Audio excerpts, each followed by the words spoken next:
நான் பயப்படக்கூடாது, தைரியமா இருக்கணும்னு சொல்லியிருக்க. ஆனா என்னால ஒரு ஸ்டேஜுக்கு மேல முடியலடா. ஒரு மாதிரி படபடன்னு வருது. வெளியில காமிச்சுக்காம இருக்கும்போது இப்படி பதட்டமா இருக்கு. எதுக்கு? ஏய், நீ இப்ப பார்த்தல, அந்த சந்திரலேகா ஒரு முடிவோட தான் வந்திருக்காங்க.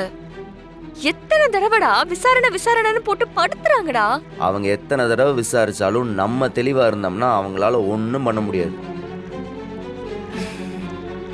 மாறா, நீ சொல்றது எனக்கு புரியுது. ஆனா பிருந்தாவோ கண்மணியோ பதட்டத்துல உளறிடுவாங்களோன்னு பயமா இருக்கு மாறா. பிருந்தாவை பார்த்தல, அவ மூஞ்ச எல்லாருக்கும் காமிச்சு கொடுத்துருண்டா. 2 பேர்ல யாராவது ஒருத்தவங்க ஒரு வார்த்தை விட்டா கூட போதும், சந்திரலேகா அதை அப்படியே புடிச்சுப்பாங்க. அதுக்கப்புறம் அவங்க எங்களை சும்மாவே விட மாட்டாங்க மாறா.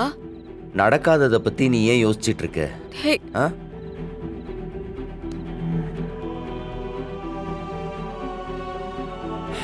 அவங்களுக்கு ஏதோ ஒரு விஷயத்துல டவுட் அதிகமா இருக்கு. அதனாலதான் திரும்ப திரும்ப எப்படியாவது நம்ம வாயை புடுங்கணும்னு பாக்குறாங்க.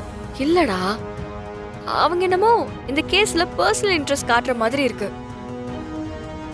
ஒண்ணு, இந்த கேஸ வேற யாராவது அவங்கள நடத்த சொல்லி புஷ் பண்ணிருக்கணும்.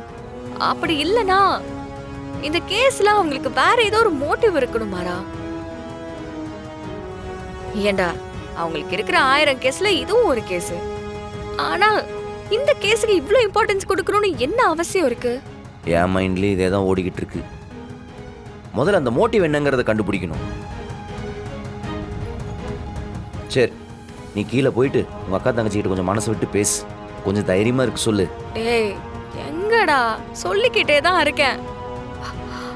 ஆனா கண்மணியால இதெல்லாம் ஏத்துக்கவே முடியல. கண்மணி எவ்வளவு தைரியமா இருந்தா, இப்ப பாரு எவ்வளவு பயப்படுறான்னு. எனக்கு புரியுது. இப்போதைக்கு நம்ம தைரியமா இருக்கிறத தவிர வேற வழி இல்லை. நீ வீக் ஆயிடக்கூடாது வீரா. ரொம்ப ஸ்ட்ராங்கா இருக்கணும். நான் இருக்கேன். என்னை மீறி உனக்கு எந்த பிரச்சனையும் வராது. நான் பார்த்துக்கிறேன். ம், சரி, ஒன்றும் இல்லை.